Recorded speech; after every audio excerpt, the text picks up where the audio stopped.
friends, and welcome to the Activity Continues podcast. We are your hosts. I'm Amy. And I'm Megan. We discuss episodes of the Travel Channel's TV show, The Dead Files, and other paranormal things. As Megan mentioned last time, we're trying something new. Instead of us each recapping our own Dead Files episode and resulting in a really long show, we're going to take turns recapping one Dead Files episode per show. So, listen to this one and then kind of decide, do you like this format better? Do you like the other one better? Just let us know. Yeah, we are here for you. We will do what you like. We are monkeys for your entertainment. So this week, Megan is recapping season 7, episode 9, and it's called Legion of Death. I didn't write down when it aired. Oh, shit. That's all right. It aired in season 7. Episode 9. Episode 9, right about That's that. when it aired. Yeah, and this one, I watched it too. I'm not going to be recapping. I'm going to let Megan do all that, but I did watch it too, and it is chock full of happy dust. Yeah. Oh boy, it's a scary one. It was tough. It was. Demons, shadow people, and portals. Yeah. Oh my. It had it all. It did. I think that's our episode title. Oh, it had it all. No, demons, shadow people, and portals. Oh my. I love it. So just a couple of housekeeping things. I should check our Instagram because last time I checked it, we were at 299. Let me check followers. So while Megan's looking at that, I just want to say now's the time to join Patreon if you like, because when this episode comes out, I believe this one will be out on the 29th, I think. Yep. So that is the end of the month, which means if you become a patron on the 1st, you get the whole month for your $1. There are 3 tiers for you to choose from, so you can choose whichever one fits your budget. Some of the perks are I do release the episodes early for patrons, so you'll get them a couple days early. There are bonus episodes, some things that we pulled from our recording that we just didn't want to share with the masses, but we want to share with our patrons. And then there's extra stuff that, like if we do any deep dives or digging into any of the crimes, anything we find will go up there.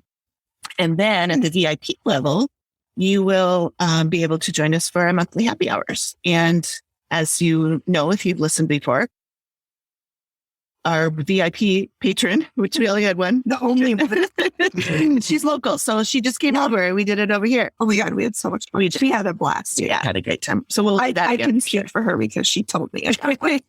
Good. She had a blast. Yeah. You had so much fun. Yeah, it was a good time. We had fun too. We have 301 Instagram followers. Yay! Thanks, followers. Thank you.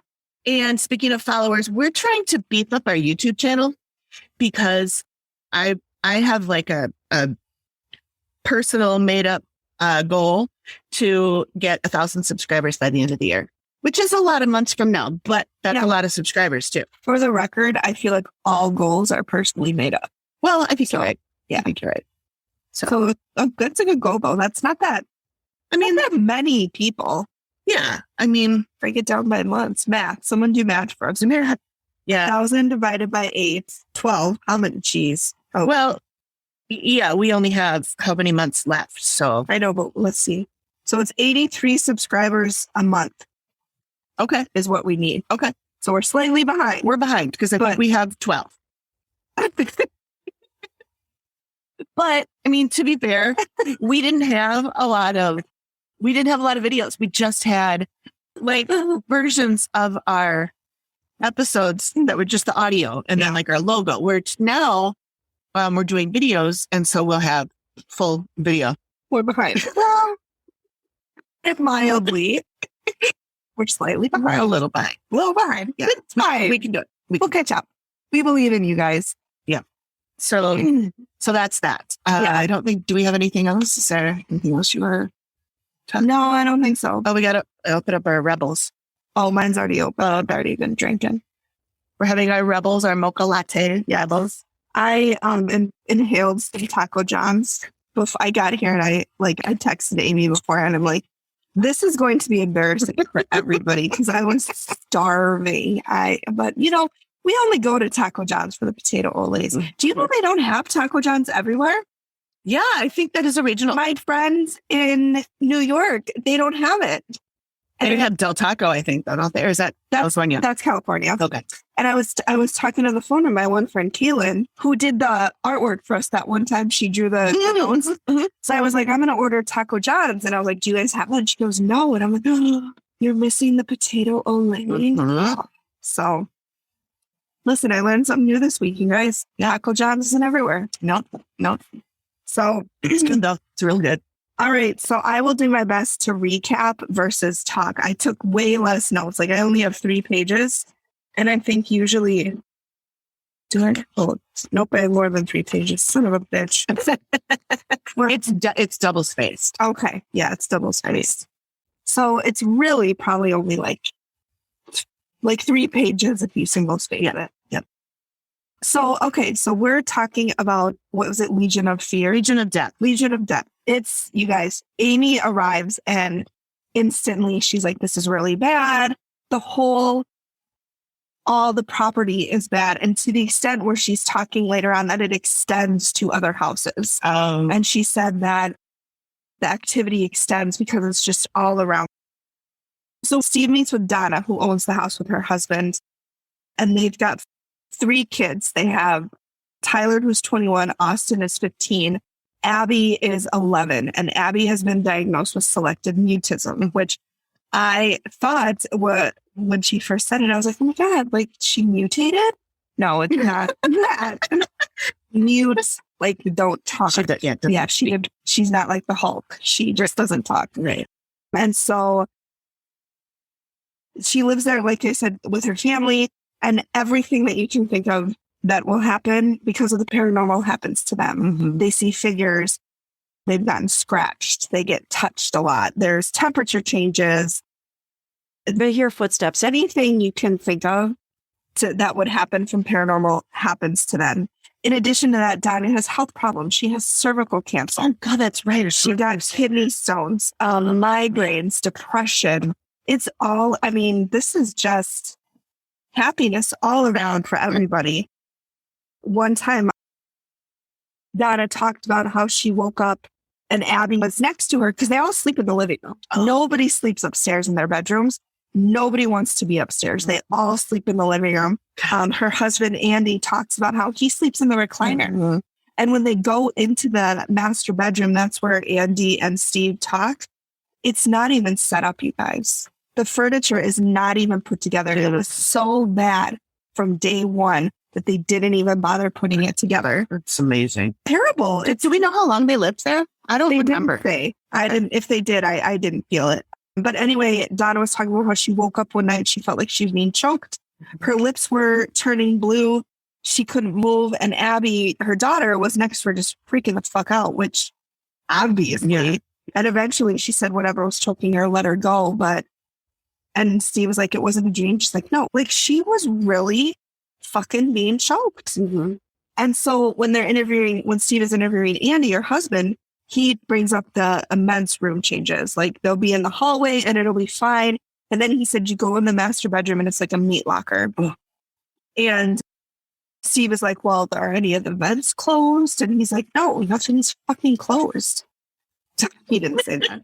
I'm just making that up. Steve, oh, just kidding. I love you, Steve, so much. I love it. Yeah. If Steve is listening, I'll email me. I'll give you my phone number. Just call me and talk. I didn't care what about. Steve should have a podcast. Steve should have a podcast. I think that I did see that he had a podcast, but there was only like one episode. There was one episode, and it was a 9/11, like memorial tribute. It was like a tribute. Okay. Yeah, he's got a good voice. He should be, he should have a podcast. Steve, if you want to have your own podcast, hit me up. I'm a podcast producer. She'll do it. I'll do that for you. Yeah. She'll give you a good discount. Yep. Friends and family discount. That's right. Let's take a sip of my bourbon. So Andy talks about when they started remodeling, stuff started to increase. And I'm like, yeah, because you probably pissed them off. They were, whatever was there might be sleeping or not sleeping, but, dormant. Thank you. Words, you guys, words are tough. I'm not used to looking at paper, so I'm like constantly like, where do I look? I'm like, Amy, on camera, paper. It's really a mess. It's a mess. So then we meet Tyler, who is Donna's oldest son. And I think they've lived there for a while because Steve talked about how he grew up there and he was 21. Oh, okay. So they have been there for a while. Tyler is the sweetest person I think that I've seen in all the episodes we've covered. He talks about how, he feels drained all the time. He said, I can sleep for 12 hours, wake up, and I feel like I've slept for 2. And he talks about how he was in Abby's room one night watching TV, and this thing came, blacked out the TV, couldn't see through it, had yellow eyes, stayed for 3 or 4 seconds, and then disappeared. And he said that it haunts me to this day. He's terrified. And then he also said that he has stabbing pain in his back because Steve asked if, you have any pain, because his father, would have heart pain or trouble breathing when he started remodeling. And Tyler said that he'll be laying in bed, totally fine 1 minute, and the next minute he'll have such stabbing back pain he can't move for 5 minutes. He said he's been to multiple doctors, they've run multiple tests, and they can't figure it out. Just stabbing pain. I wonder if someone has a voodoo doll of him. Maybe. I mean, and that's what I always think when I have random phantom pains. Yeah. I'm like, who has my voodoo doll? Stabbing me. Don't like it. Stop it. And then Steve talks about the things that happened to Abby. Donna had mentioned, I think that 1, the selective mutism was caused by whatever it is in the house. And 2, she's so worried that it's taking advantage of the selective mutism because when Abby gets stressed or anxious, she can't talk. And so what might cause stress or anxiety? Fear. So if this thing is scaring her, she can't tell anybody about it. Yeah. That's disgusting. That's a horrible place to be. Yeah. And so that's what Tyler said. He's like, go after me, not my sister. Please come after me. He said, I'll take, anything to protect Abby, which just melted my heart. Yeah, he's so sweet. This whole family was really sweet. We didn't talk to Austin or Abby. Yeah. But I assume they're both sweet. Yeah, I'm sure. Well, I figured they probably wouldn't talk to Abby because she'd be too nervous and she wouldn't be able to talk anyway. Yeah. But yeah, I guess I didn't notice that they didn't talk to the other kid. So then Steve goes on his little hunt, his investigation, and he found a descendant of the original property owner. Okay. So we meet Carol Caldwell, and his descendant, John, was granted the land by the king in 1772. And so he fought in the American Revolution, but on the American side, which you think you get this land from the king and then you're going to fight the Americans. So whatever. Okay. You do you, boo. How'd that go? Well, it didn't go good for his son. So this person, Bloody Bill Cunningham, he was born in South Carolina and his family was loyal to the crown. But then as he grew up, he decided to fight in the American Revolution, but he fought for the Americans with the caveat that he would never have to fight or take up arms against his family because they were loyal to the crown. Well, that flew out the window. And a few months after he joined, he was asked to fight against his family. And he was like, no, fuck you, I won't. So he resigned, flees, away to be resigned. And to be resigned. And his commanding officer was like, nah, that's not okay.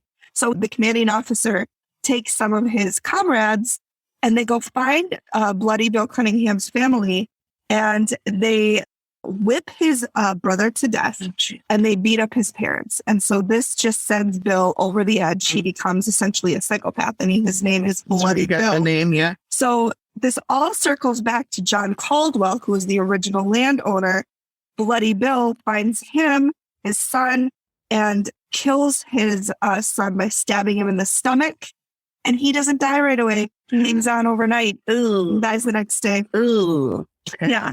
So then we go to Suzanne Collins Matson. She's our genealogist. And so she's the one that gives us kind of the low down on Bloody Bill. So before he gets to John Caldwell, after his family is brutalized and his brother's murdered, essentially, he goes on a rampage with some men and just burns shit, killing people, at least 50 people, she said, looting homes, really just didn't handle it well. Right. Really just, he should have seen a therapist or really talked out those feelings. Yes. Yeah. But he just burned shit instead. Yeah. So in 1782, he's actually banished from South Carolina, fled to the Bahamas, and died in 1787 at the age of 31, likely from tuberculosis. Consumption. Yep. He did all that before he was 30. He was ambitious. Holy sh! He was ambitious. And Steve goes, good. That's a good way for him to die. And I'm like, He deserved it. he deserved it. Yeah. Same Steve. So then he goes on to further investigate kind of more recent deaths and finds two. So 2 kids in the late 80s. The first one was Henry Oglesby. He was 14 years old. Now, before this land was kind of developed into all of the houses, it was 250 acres is what I said. And there was a rock quarry with a little pool. And so in the 80s, this Henry goes swimming in the rock quarry, dies, drowns. Nobody knows what happened. He essentially jumped in, never surfaced. Mm-hmm. Just, yeah, not great. The second Johnny was David Wayne Allison, and I believe he was in 1989, late 80s. I didn't write down the dates because I'm an idiot. Similar to Henry, 2 guys jumped in, 1 surfaced. So again, Amy touches on this later, but very mysterious. No real reason for them to... My guess is they hit their head or something. Yeah. Going in and hit their head, then maybe. Then, they're conked out, and so they... Like, from what Amy said, that is not what happened. Oh, okay. Okay. So then... I did see this episode, I swear. I just don't remember it all. I even have my notes, but yeah. I've never seen Amy as affected by a house as she was as this one. This one really, she was really struggling with it. Yep. Bless her. I felt so bad for her. So then we hear about a murder that happened in 1990, October 31st.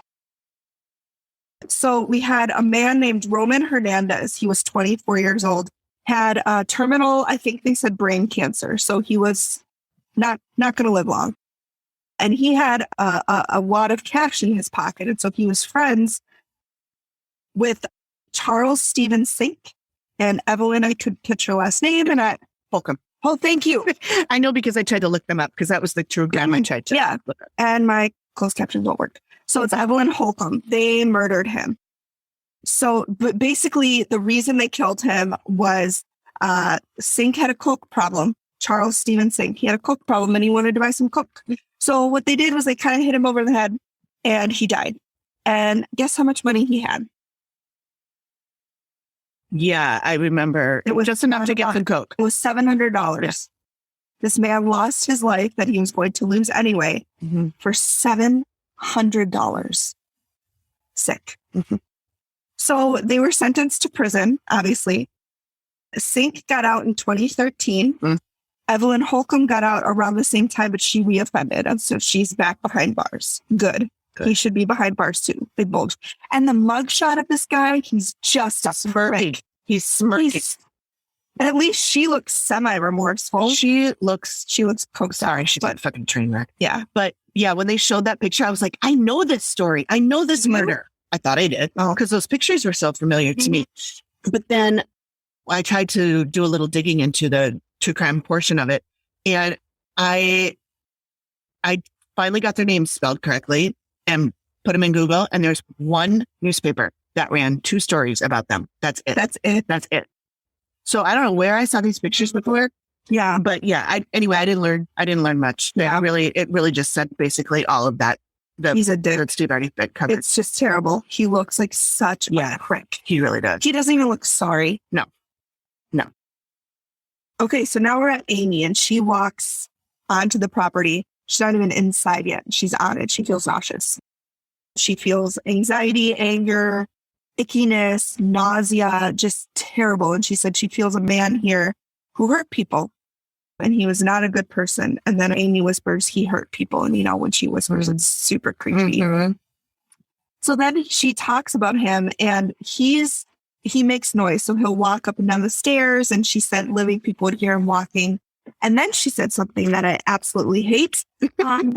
He touches the women inappropriately when they're sleeping. And Amy said very, very inappropriate, like 3 times. So he's not a great person. Can you imagine like having nightmares and then you realize that it's actually something? It's actually happening. And you're being basically assaulted in your own home by not anybody you can see. How do you talk about that? Yeah. Like I said, she's overwhelmed. She said there's a girl living here and a demon. The demon's living here. And she said the demon is touching the girl, feeling the girl, crawling into bed with her, just doing all sorts of awful, awful things. The little girl who can't tell anybody about it. Yep. And so she said this demon can change shape and change form and become people you know. And so she said it morphed into like a creepy, grotesque person with really long arms. And Donna said she saw a being that had long, hairy, Grinch-like fingers, which no thank you.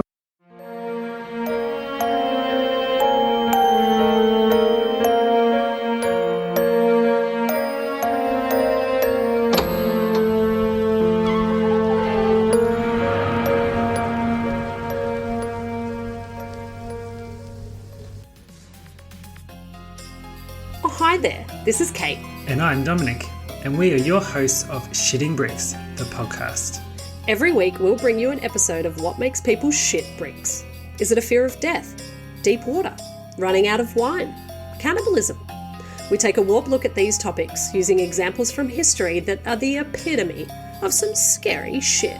You can find us on all the regular podcast streaming services like Apple, Spotify, and Google.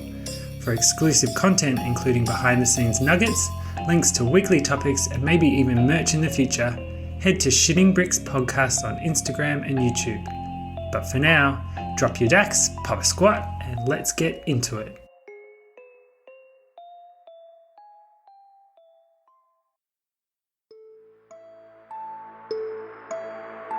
Are you interested in stories of ghosts, poltergeists, and the paranormal? Do you love an amazing tale of an unsolved mystery, a strange disappearance? How about a UFO encounter, or even a first-hand sighting of a creature that should only exist in your nightmares? Why not join us over at the Haunted UK podcast, where every 2 weeks we delve deep into the tales of the strange and unusual, the unsolved and the downright weird. The Haunted UK podcast is available on all major platforms, as well as being on Instagram and Coffee. So why not give us a follow and get involved with the show? Thanks for listening, and we really hope that you'll join us for our next episode. And on that note, it's back to the show. She said there's a woman, so she goes upstairs, which is, as soon as she gets up there, she's like, this is the worst. This is the worst place in the house. She sees shadow people crawling all over the walls, on the floor, slithering everywhere. A woman is crawling, there's dead all over the place because there's a portal at the end of the hallway. And it could let dead people in and out. And she said other houses in the neighborhood are probably having some activity as well, just because she said, yeah, it's so active. And when she was outside, when she goes outside later, she said she just sees all the dead just walking all around. And then she sees an older man taking a boy and pushing his face into the floor and kicking him. And she said, this is a residual energy. And he's saying, this is not how you act. This is not how you act. And the demon, she said, was influencing the man to do that and influencing him to act like that. And she said, there's just so much anger between the kid and the adult, so much anger between them. Then she also gets hit in the head. She's standing there and then she just turns and she's like, ow. She gets, this was a rough night. Yeah. This was rough. I hope she saged the shit out of something. Well, hopefully nothing followed her home. I hope not. Then she also feels somebody getting stabbed in the stomach. She said she feels a young male getting stabbed and dying. And then Matt asks her, how long have the shadow people been here? And she says, forever. And then he said, what about the demon? She said, forever. It's always been here. And she said the demon is making people kill themselves or kill others. And the shadow people are killing people there. Oh, then this is what she goes near the pool because they have a pool on their property now. So it's not the quarry. We're now at the pool. But she said she saw a shadow person slither into the pool. And she said nobody should go in the pool, especially children, because the shadow person is waiting there and he will try to drown them. He will pull their feet down, pulling them under the water. So if you think back to Henry and David, I bet you that's what happened. The shadow person was there. They jumped in, pulled their feet down. Wow. Speaking of unlocking fears. Yeah. Oh, I know. I mean, I have always been afraid of swimming in like a lake or an ocean because of that. I was thinking something's going to pull me down. So yeah. Which I'm more afraid of the ocean, of lakes than oceans, which doesn't make any sense because there's so many more things that can kill you in the ocean. And then the last thing that we see before the sketch, or that Amy talks about before the sketch, is she sees a young man, maybe late teens, getting murdered. So he's getting beat up by two people around him. She hears the name Steve. It says it's in the 1990s. And so she's basically seen him getting murdered because that murder took place October 31st, 1990. She heard the name Steve. His name was Charles Steve Singh. I mean, it's like, yeah, it's uncanny. It's uncanny. I know. It's just like, it just proves that she's really seeing this. Uh-huh. I mean, I looked him up too to see if maybe he was called Steve, but I couldn't, like I said, I couldn't find much about him at all. So we get to the reveal. They're doing it in the living room because nobody wants to go anywhere. Nobody wants to go anywhere else. So it's Donna, Tyler, and Andy, which is the first time I've seen 3 people in a reveal. Oh, really? Yeah. And Donna says she's concerned about Abby and she's concerned for the whole family. And Amy's look is she's so sympathetic and she feels so bad because she knows what shit is in this house and it is not a good house to be in. So she talks about the residual scene of the murder. And when she says this took place in the 1990s, Steve goes, because he knows. Yeah. And then he talks about the murder. And he talks about what happened. And he goes, do you think this is who you saw? And she goes, yeah, of course it is Steve, Chris. I love it when Steve is blown away by something Amy says. And he's just like, I know. Like he had like a physical reaction to her saying that because she had no knowledge. Yeah. And she described a murder that took place 30 years ago. It's just every week that we do this, I'm just so blown away by her. I know. I don't know why, because I believe everything she said. Yeah, I do too. It's not like I'm like, oh, I didn't believe this. Oh my God, you blew my mind. Like she just is so good at it. Yeah. So then we talk about she saw the man hurting people. And that's when Donna says she hears footsteps going up and down the stairs. And Amy's like, yep, that's totally him. And then he said he touches women inappropriately and hangs out in the living room where they sleep. So they're not even safe where they think they're safe. No, they're safe nowhere. Yeah. They're safe nowhere. So normally, Amy's like, okay, well, there's, during my walk, I saw several entities, but one entity really freaked me out. She goes, during this walk, several entities worried me. Mm-hmm. And so that's when she talks about the portal. That was the doorway for the dead. And she said the dead coming in told her that they feel like they're in hell. They feel like they're stuck in hell in this house. She said any horrible thing that has happened on this land has basically stuck. It hasn't left. And then she said the slithery shadow people are possibly from another dimension. She talks about not going in the pool, and because that is where, the shadow people are pulling people down. And she talks about the sketch. Now, that's what I was doing is I'm trying to find the sketch so that when we can look at it. She shows, so the first sketch is of the demon that had transformed itself into a dead relative of the family. So it's this. Nope. The other one? The other one. Yep. That's the second one. The one that's in the bed. Yep. So this is the first one. And you guys, when I saw this, it literally took my breath away. Megan texted me and she's like, I stopped breathing because my stomach plummeted. So basically what's happening is you see a little girl in a bed and it's terrifying. So she's sleeping, very happy, smile on her face. Mm-hmm. And then this long demon with hair, like it's tried to be a grandmother. It looks almost like a bozo wig. Like a curly. Like an early, like a Sophia wig. Yeah. Golden Girl. Yep. Not that her hair was wig, but like a Sophia wig. It's trying to be a grandmother, but underneath it all is still a demon. And so it's got those demon fangs. It's really creepy. And a really long arm, like spooning the girl. And it's just, it terrified me. Yeah. And poor Abby, she can't talk because of this thing. Yeah. Also, it has 6 fingers. Ooh. Oh, yeah, it does. Not that 6 fingers is gross, but it is if you're a demon. Well, especially when they look like fingers that, like from a gray, like a Martian, you know, with the really long middle finger finger. one. So they're looking at it, and Tyler goes, "That looks just like Abby."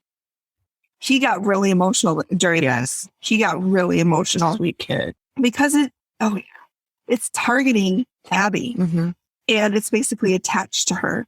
And so then Steve goes, "Is this what it looked like to you, like this grandmother person?" She said, "No, I had a sketch done of what it looks like to me." And so then that's this one. Oh my God. It's like, and Tyler goes, "That's my bedroom." Oh, yeah. Shit. So it's like in a doorway looking right at you, and it has a really long kind of alien shaped head, like, huge black eyes. And eyes actually look to me like there's somebody in there. Oh, you know what I mean? It looks like there's, like it's something wearing a mask. Oh, I see. You know, there's like there's some kind of a being inside that head. Oh, that's what it looks like to me. Okay. That's why it's freaking me. Like a Eggerson. That's a red and black. Oh, yeah, Eggerson. Just kidding. No. And then it's got the mouth open in a circle with just fangs and those long fucking arms and fingers. So it's really bad. It's really bad. So Amy is worried that now this demon will be, she thinks it's already started influencing Abby, and she's becoming depressed. And she said eventually it will influence her to either hurt herself or hurt somebody else. That's what the demon does. And she said it's done it before. It's going to do it again. And the dad told her upstairs, because, Steve goes, "Okay, well, I don't think you're going to like what Amy's going to tell you to do," which I don't think they've liked one word out of her mouth so far. No. Why would that change now? Exactly. So essentially the dad told Amy they need to move. The dead are telling Amy this. She said, "You need to move. Like, this is not a good place." Then she said, "Before moving, you have to exorcise Abby." She said, "I don't normally recommend exorcism of children." She said, "But you need to cut this thing's ties to her. You will need to bless the whole family, and all 3 kids need to see a psychotherapist for what they're dealing with because of the trauma, especially Abby." And they said if they leave, Abby's, selective mutism should go away because it's being caused by whatever's here. Right. So the text at the end said that Donna and Andy have decided to sell their house, and the activity continues. So we don't know if they've been to therapy. No. We don't know. But I mean, this was season 7. Yeah. 22 is in season 14 is 2022. So probably around 2014, 2015. So hopefully they have moved by now. This is, again, Travel Channel, Painless TV, whoever is listening. That's why we need follow-ups. I want to know what happens to these people. I want to know if that little girl can talk now. Yeah. I want to know if things are better. I hope so. I don't think, honestly, the only way they could have gotten worse is if she killed somebody. Yeah. Honestly. Well, that's what I'm always thinking too. Like whenever Amy says, if you stay here, you will probably murder your mother or whatever. Yeah. I'm always like looking for their story about somebody who murdered their mother. And then those, when they stay, I'm like, why would you stay? Yeah. Amy has told you somebody will die. Yeah. Move. Especially in this housing market. You can get a good deal. You can sell your house to somebody who doesn't see that stuff. Yeah. Who's complete negative. Yeah. Yeah. So that was a good episode with that end. You guys, I literally lost my breath. It's really creepy. Oh my God. And I can't imagine being her mother and seeing what that's doing to her child. Oh yeah. And the dad was like, well, I can't protect them. And that's so heartbreaking. Awful feeling. It's like the MMA fighter said, how do you fight something you can't see? Yeah. I mean, how do you? Yeah. Gotta get creative. Yeah. So, Gotta get in there. There's somebody in there who can take care of it. I have to tell you about a dream or an experience, I should say, I had a couple nights ago. Here? Yep. I was sleeping in the guest room, Mm-hmm. and because the bed is more comfortable. Mm-hmm. And I woke up. I think maybe the dog made a noise or something. And I woke up and I wasn't sure if I was awake, but what my brain pictured for me or showed me was a huge being standing by my bed, Mm-hmm. looking down at me, and it had two sets of arms. So like a regular set and then a set below. And the set below was making this motion like come to me. And I was like, am I asleep?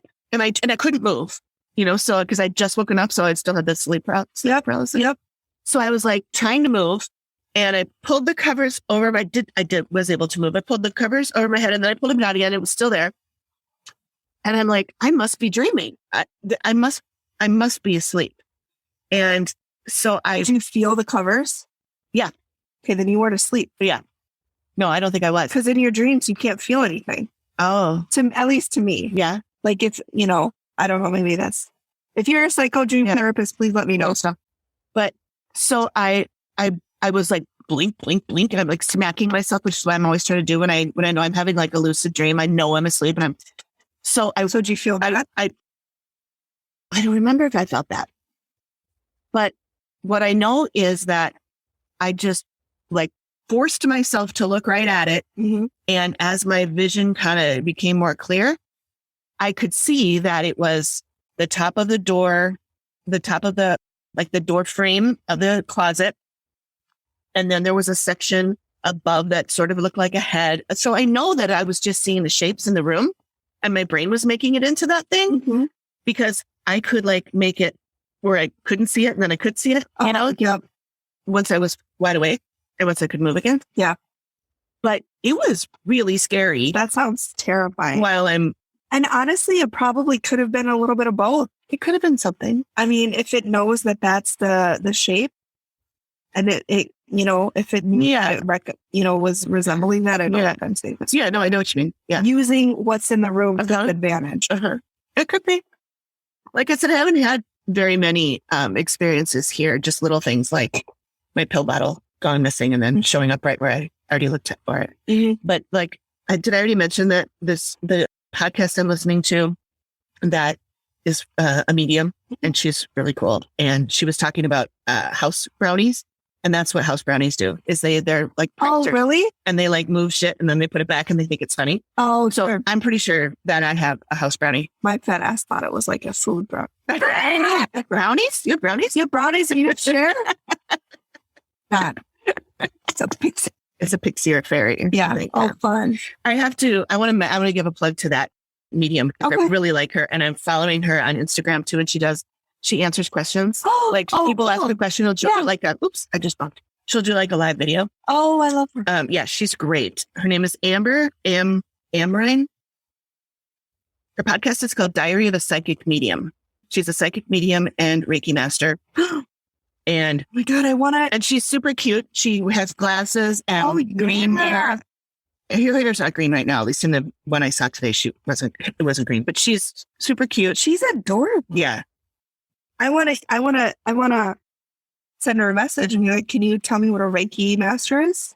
Oh, I'm sure she. Because Amy is always like, get a Reiki master. And I'm like, Amy, I don't know what that is. Yeah, I don't. And I know I've looked it up. I know I have too. And it just confuses. Yeah, I don't remember. Not that it's tough to do. to confuse you. Okay.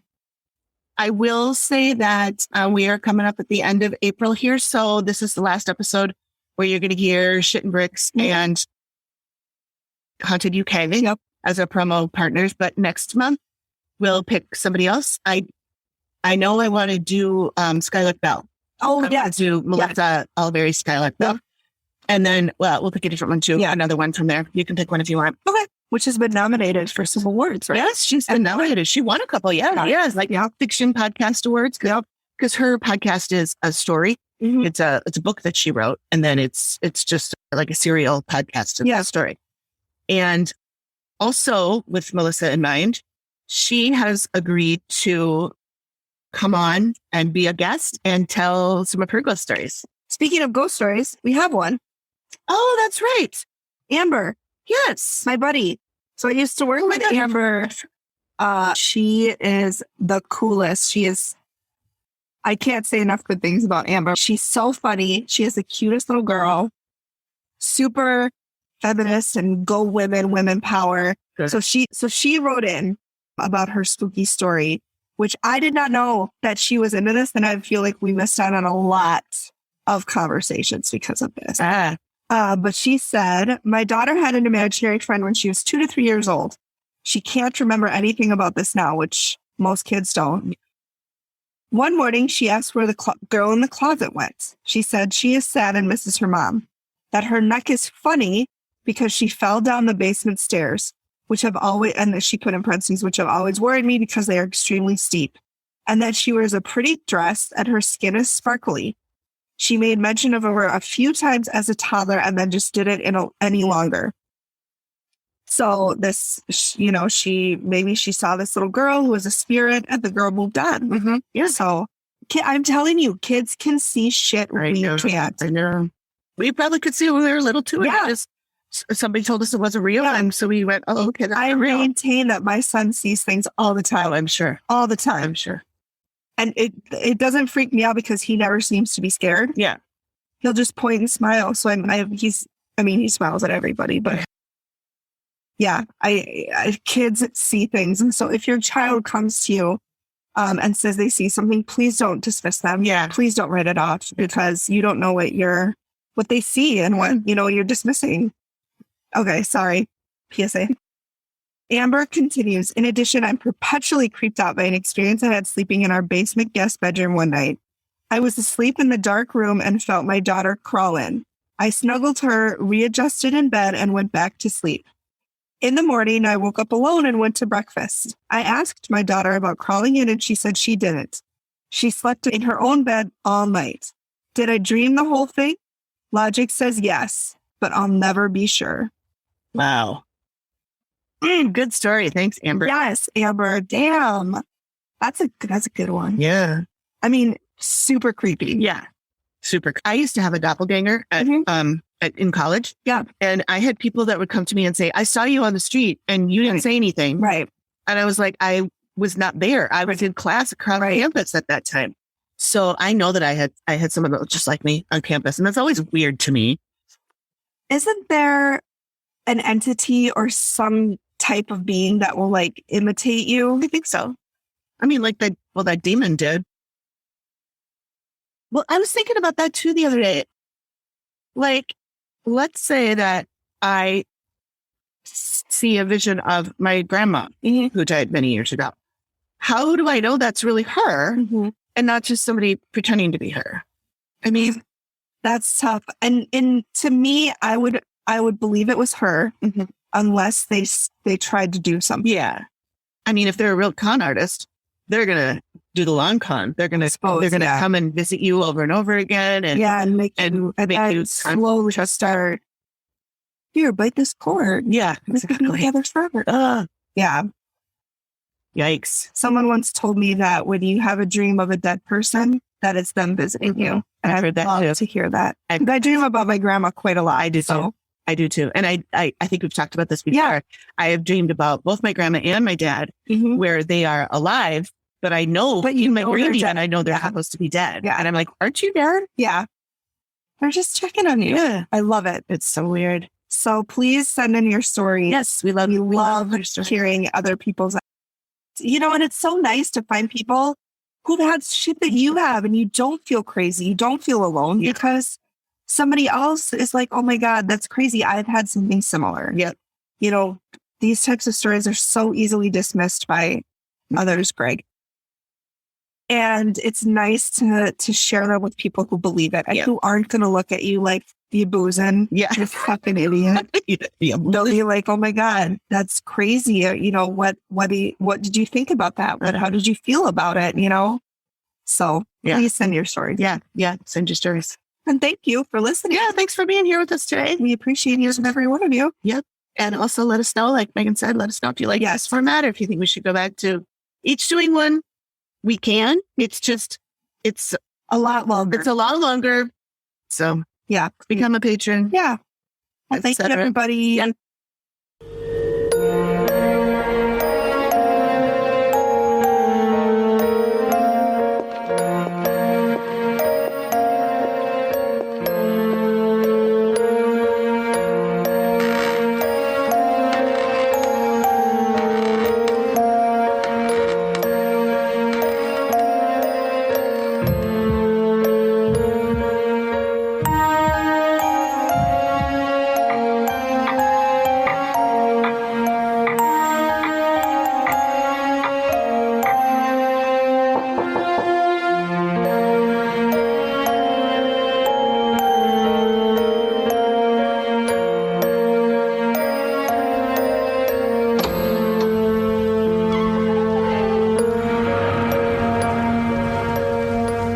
The Activity Continues podcast is produced by me, Amy, at Collected Sounds Media, and is a part of the independent Collected Sounds podcast network.